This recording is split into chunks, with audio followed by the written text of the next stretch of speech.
با گل سرخ ساختم، پیرهن کهنمو به دور انداختم. مهمونی دارم خیلی عزیزه، غم از خونم میگریزه. دلم و قربون میدادم فدای تو، هرچی دارم میریزم به پای تو. داره میاد عطر نفسهای تو.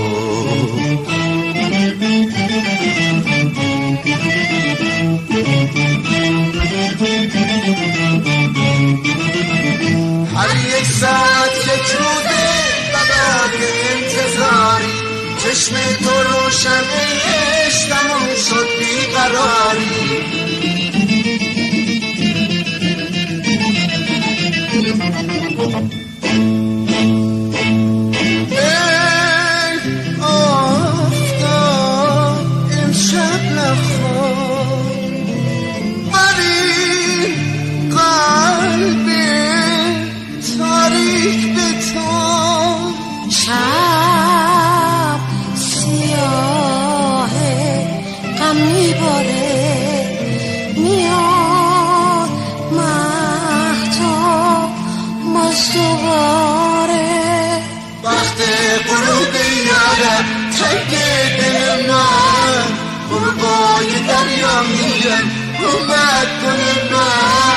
امروز خونمو با گل سرخ ساختم، پیرهن کهنمو به دور انداختم.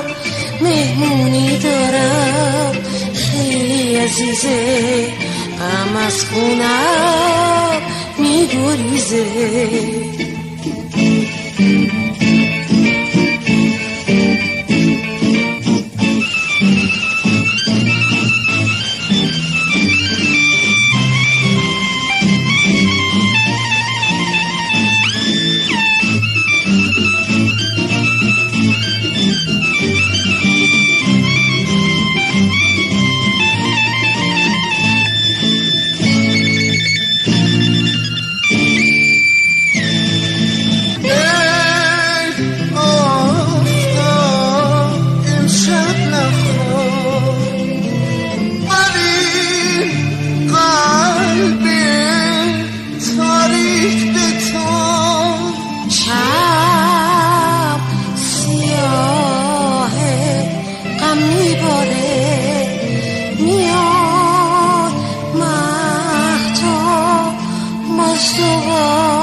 امروز خونمو با گل سرخ ساختم، پیرهن کهنمو به دور انداختم.